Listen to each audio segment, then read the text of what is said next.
from your basement or from your room of your house, you can be one of the most influential people on the planet. And that's incredible. Everyone, today on the No Good podcast, we are joined by one of the fastest men in the world, the Jamaican-Canadian sprinter who was a winner of 3 world championships and 2 gold medals, the first Canadian ever to break the 10-second barrier in a 100-meter race. Ladies and gentlemen, Donovan Bailey. How are you doing today, Donovan Bailey?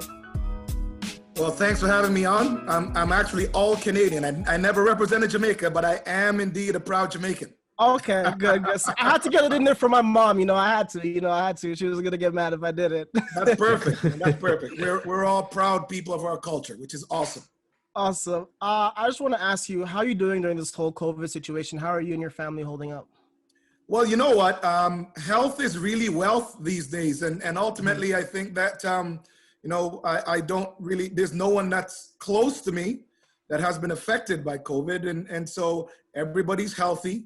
My kids are healthy. Everybody's healthy, actually. Kids, extended family, friends, everyone's doing well. So, all we got to do is really, stay safe and, wash your hands and all of us, we gotta pray for the, those healthcare workers or the frontline workers that are doing an amazing job to keep our entire community and country safe. Yes, we definitely have to do our part in our jobs to try to get over this or understand the situations that are going on. Sure. But I just want to talk about your earlier life, your earlier career. So what made you make a decision to change from being a stockbroker to just going to becoming a sprinter and a professional athlete? Well, I found out very quickly when I was younger, probably around you guys' age. I don't know how old you are, but in my early 20s, you know what? I found out very quickly that I hate to be confined. So I hated to be, even when I was in college, I hated to be in the classroom. I'd rather be working and learning something or learning from someone. So even when I got to Bay Street and when I got to started working, I realized I hated to be confined, but I didn't really know what I wanted to do. I had ran track and played basketball, my entire life. So. And I love sports, and track and field is something that I've always been very good at. I was always the highest jumper on the basketball team, the best athlete on the basketball court, and also track and field came very easy for me. So, when I decided that I was getting older and I wanted to change, I actually just wanted to change from the office. And I had 2 really good friends that were trying out for the Canadian Olympic team, and these are guys that I trained with before. So I decided to go and watch them, and in watching them, I bought some spikes and some clothes, and I ended up winning the 100 meters. Yes, it's not lucky. It's not just lucky. I was actually one of the best sprinters in Canada, as a teenager. So just remember that, because I think sometimes people think that I was on the couch, and I was hanging out, and then I thought, hey man, let me go run. It didn't really go like that. Okay, perfect. Let's be honest. The 100-meter men's race is the most watched event of the Summer Games each time. Now, did you feel any pressure when you were going for your gold in the 1996 Olympics? You know what? No. Well, first of all, number one, that's fact. I mean, the 100 meter, the 100 meters is the most watched sporting event on this planet every 4 years. That is fact. The entire world freezes for the 10 seconds that it lasts. And also, the winner of that is in every single news medium around the world. But no, I didn't feel any pressure. I think that, like anything else, like me watching basketball or golf or if there's someone in media, it really was just another job. I mean, I'm used to traveling the world, competing in front of stadiums full of people every day, speaking and addressing media before and after races. The Olympics, really there was really not a lot of pressure for me. I was also the reigning world champion. So I'd won the championships the year before in Sweden. And also, I'd competed at the Commonwealth Games in Victoria the year before, the year I won in Sweden. So you're used to packed stadiums. I mean, I know that sometimes in North America, people don't understand how huge track and field is Hmm. anywhere else around the world. But yeah, we're used to competing in front of packed stadiums, man. So yeah, Atlanta was, you know, I trained my ass off, and I knew that, you know, I was ready, I was prepared, and, you know, it was for me to lose. Donovan, can you talk us through like the events leading up to the 96 Olympics? Because I heard that there was a lot of stuff going on, an injury and some other like very crazy events prior to. Yeah, well, there's tons of stuff. I mean, you know, I mean, you guys grew up in the internet age, and for all the stuff that was going on with me in before Atlanta, I'd have been trending like every single day heading into the finals, and then culminated in the finals when I won, and then back to the relay. But yeah, in Atlanta, I had a race in France. I tore my left adductor, which is the adjoining, which is like the tendon in your groin, basically. And it is something that's very delicate, very hard to treat. So that was an injury that I was dealing with. I had fired my agent from IMG because I felt that, you know, he didn't really like to report to someone that looked like me, and that didn't go well with me. The third thing was that there's a Sports Illustrated article that spoke about racism, which I called out racism in Canada and racism in the US. So basically kind of what Colin Kaepernick is going through now, and what society as a whole is going through right now. And also the fourth thing, on the day of the finals of the 100 meters, there was the bombing, and we did not know the Richard Jewell story. And we did not know if the Olympics was going to be canceled on that day.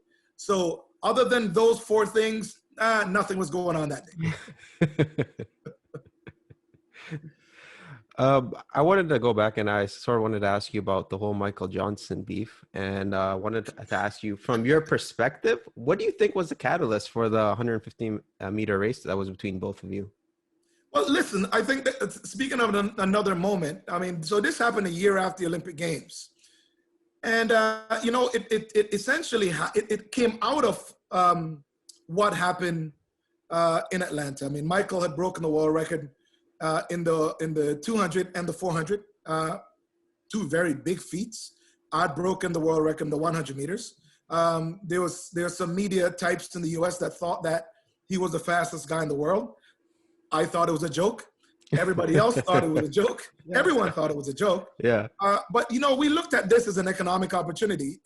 There's zero chance in hell that Michael Johnson and I were ever going to, Michael was ever going to beat me in a race unless I decided I was dumb enough to go and run a 400 meters against him, which I would never do. I wouldn't even run the 200 because I'm just lazy, you know, and there's just so much more for me in the 100 meters. So it came about because obviously some media types thought that Michael was a faster runner, but Michael and I had raced in the 100 meters before 1997, and I won by a long shot, and I think that Michael was seventh. So I wasn't really concerned about that. Yeah. I looked at this as a great economic opportunity, and a time where, as an athlete and an entrepreneur and a brand, I could actually control and own an event. So for me, it was more of what you see now with you know, like boxers and athletes themselves who are entrepreneurs. So they're promoting their own events, they're controlling purses, they're controlling pay-per-view things. So essentially, that was me in 1997. So it wasn't really a race. I didn't look at it as that. I wish that, especially in light of COVID, I wish that more of those events are happening now, where it's one-off events, great pay-per-view, great marketing. I think Mike Tyson started, you know, the League of Champions, which I think Legends League, sorry. But yeah, the 150 is really Legends League many years ago. But we were actually in our prime, which was what was a good thing. Awesome. I just want to touch on that a bit. Just it taking part in the Sky Dome, and just you starting the first track and field event that was actually owned by the athletes. Do you think you paved the way for like current athletes that you're talking about, like Mayweather? You see like in boxing, we even see in like football and basketball. What are your thoughts about that? Listen, you know what? I didn't think of it then, but obviously, you know, as you get older, you get to reflect and understand what it is that you're doing. Mhm. What I wanted to do was to participate in ownership, which is something that I was taught as a kid, which is something that I surround myself with great people then, as I do with great people now. And that's what I would encourage, and I certainly would encourage you young guys to do the same thing. Just, you know, whatever you're doing, just try own a piece of it at least. You know, so paving the way for me, it wasn't so much just about track and field and like Mayweather. I mean, it was like someone like Drake who owns his masters and can do his thing. It's Russell Peters, you know, again, comedian, just understanding that, you know, one, you should own the rights to all of the things that you do, so that there is perpetuity in ways that you can get paid. And so the 150 was just an opportunity for me to participate, for me to learn, for me to be around, you know, entrepreneurs, for me to be around business people, for me to understand business. You know, so if that was a blueprint for, you know, any athlete, and I don't care if you're black, white, green, or other, any athlete to participate and to own and to understand and to manage and to help control your brand, I think that's a good thing. Wise words. Yeah, I think that's all really interesting points that you're making there, Donovan. I really like what you said all there. And I think it is sort of what is kind of happening in the world. I think it's really, really, you know, it's hard for me to understand because I was like, you know, under 10 when all these things were happening as I was a kid. I'm growing up in a world now where athletes, celebrities, realistically, I would almost say, is like they just have so much more influence than almost anybody in the world seemingly. Like we've seen, you know, a reality TV show host become president of the United States. So how can you like kind of describe like how different it was growing up, like when you were growing up to what it is now?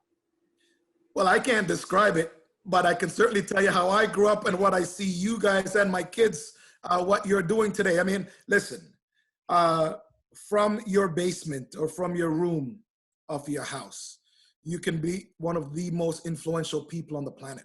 And that's incredible. You can also never leave your house and become a multi-millionaire, multi-billionaire.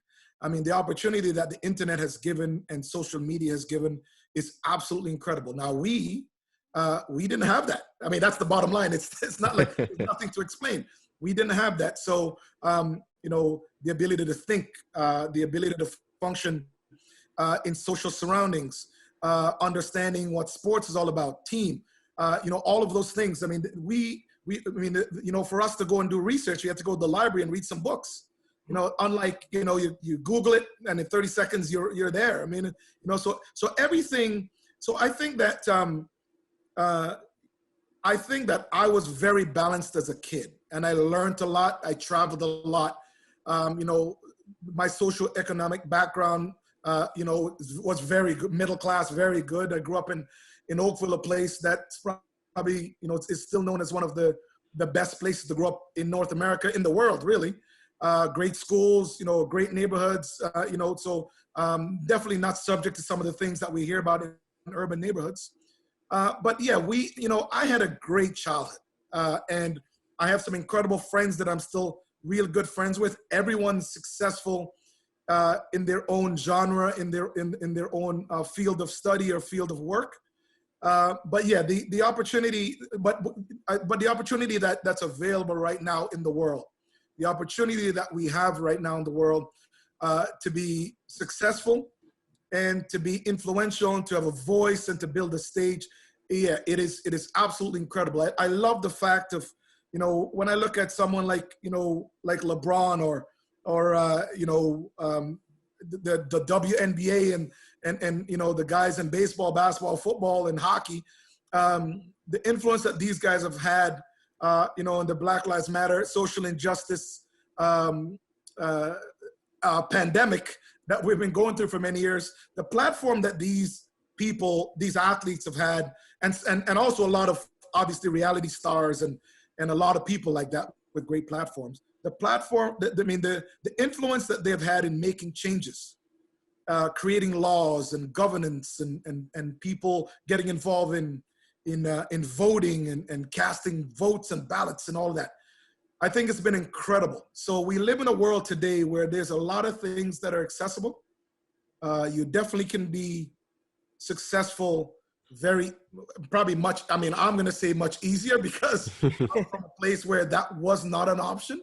Sure. But I think it's really incredible, man. I think that we live in a world today that, success can come easy. We're having a conversation right now, and usually before the internet, this would be a radio interview. So you were incapable of having a show unless you signed on to one of the conventional networks. So now, you guys can create a podcast that can go around the planet.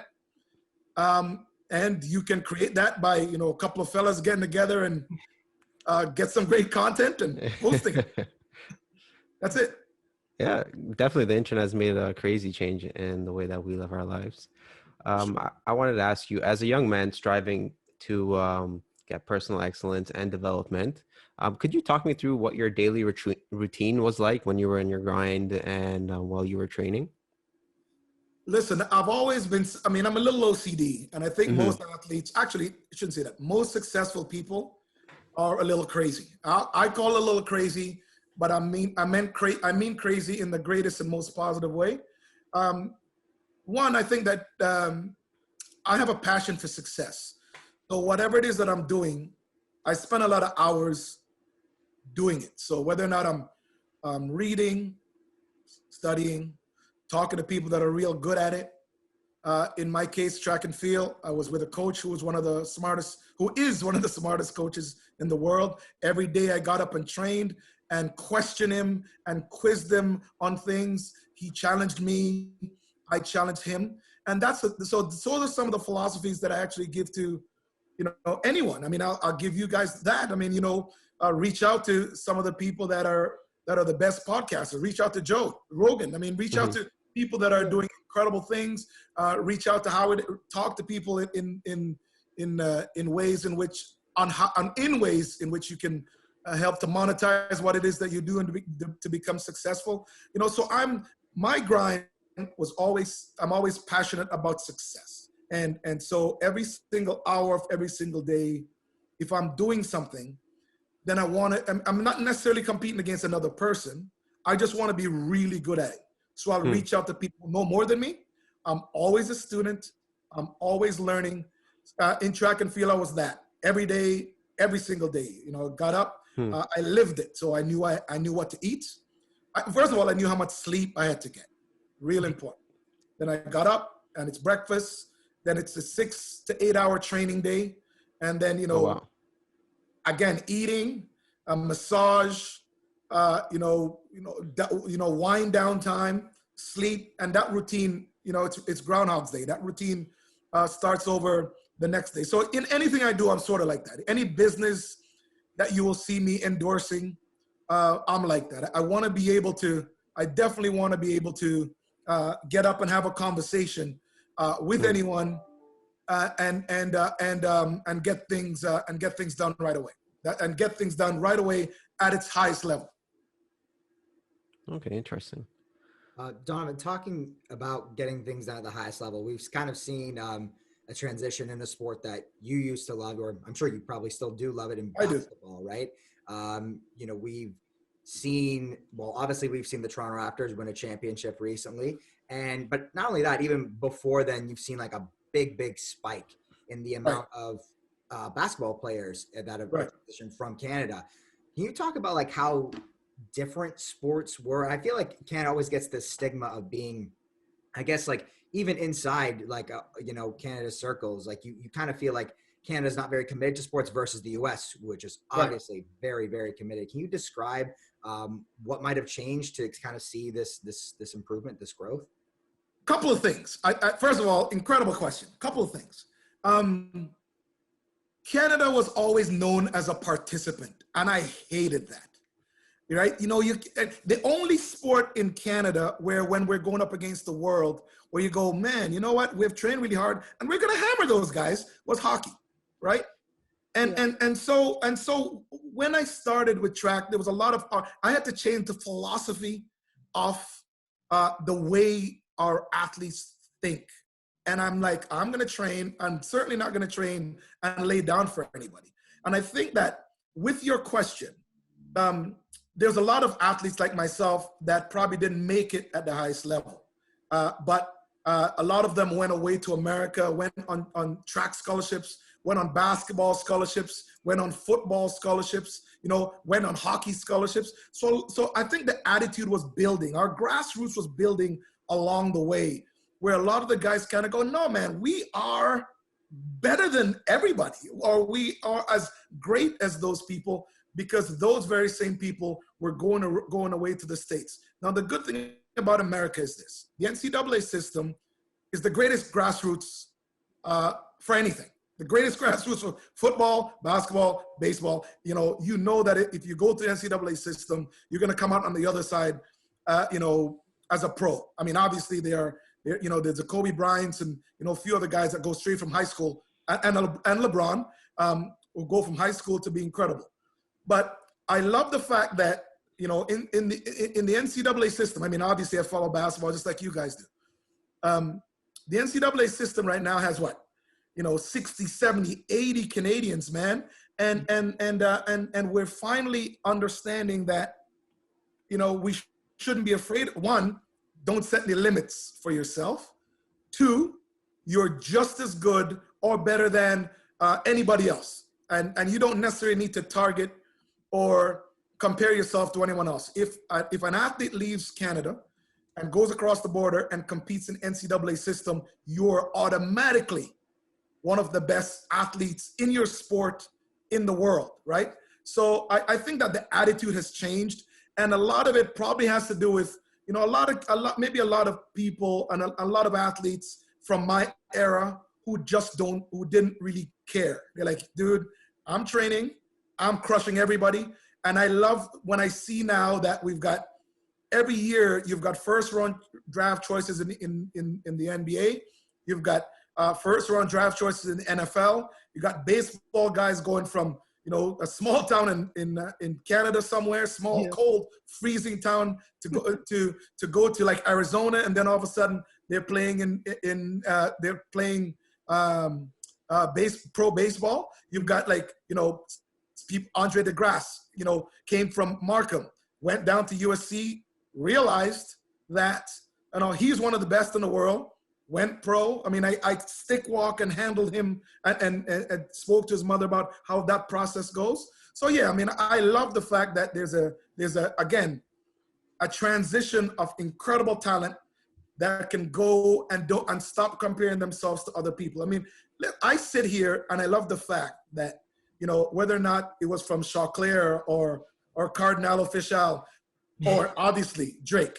I mean, I love the fact that he's here, he's still repping Canada and still crushing it globally, man. So I love all that. I mean, I get excited when I see guys, when I see people. I can't say guys anymore. That's not politically correct.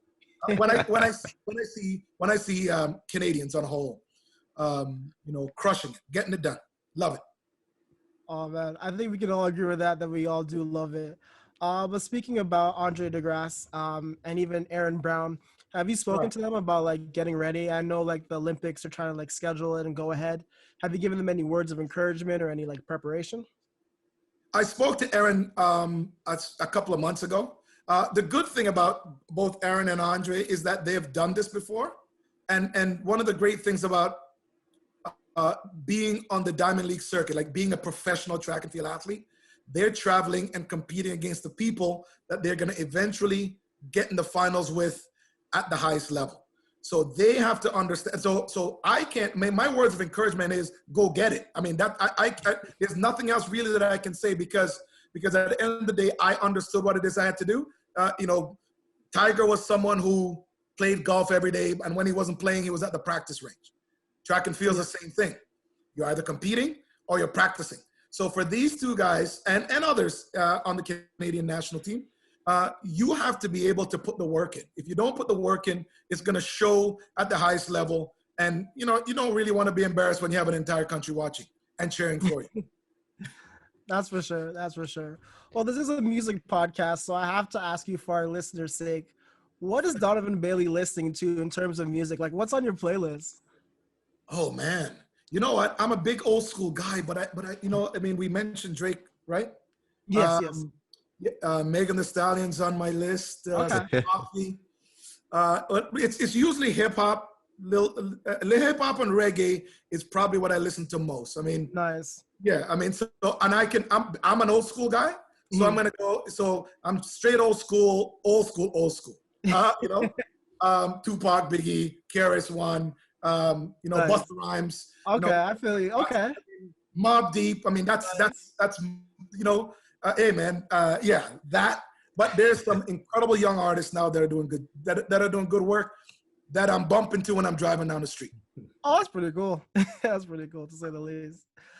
Oh man, but this is a staple question here, the No Good podcast that we ask everybody. So we got to ask you, what is something that everyone loves but you don't? What's no good to you? Oh my God. Everyone loves, and I do, but it's no And you good. don't. Something that everybody loves, but you don't like it. You may hate it, but everyone thinks like it's good or popular. Oh, it's probably snow and ice. Probably is. Listen, funny enough, here's the deal. It's probably I do ski, right? Yeah. And Yeah. I love snowboarding, right? I do. I really do. Awesome. Yeah. However, I hate snow and ice. Like I'd rather it be 90 degrees outside. I'd rather it be 100 degrees outside. So that's my quick answer. My quick answer is there's a ton of people that really love ice and really love snow and really love winter. Yes. And I gotta say that I'd rather be outside in some ball shorts, playing basketball. I'd rather be that outside or at the beach or by the pool. I'd rather be doing that than to be looking outside the window going, man, you know what?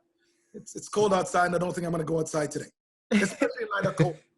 Oh man, I can respect that. I feel the same way too. I love winter sports, snowboarding, but I can't stand the cold and just like snow myself.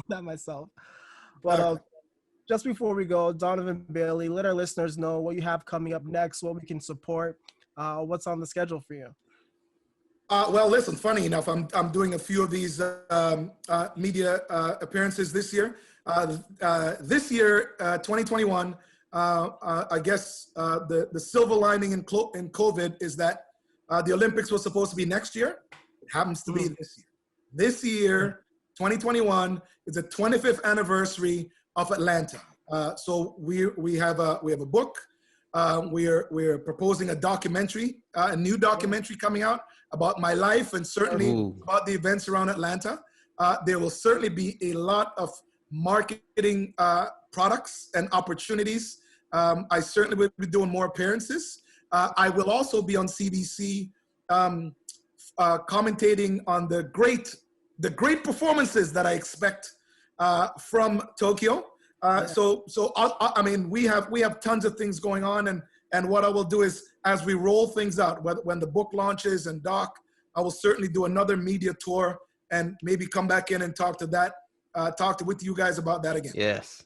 Perfect. We really do appreciate it. Donovan Bailey, thank you for taking time out of your really busy schedule to come sit with us here today at the No Good Podcast. We really do appreciate it. Thank you so much. Guys, great to be on. Be safe. Stay good. Awesome. Until next time, support for the No Good Podcast. We'll see you soon. Hey everybody, thanks for watching this video. If you enjoyed it, please drop a like, share it with your friends, and subscribe to Lingo Sports and Lingo News for a whole lot more just like this.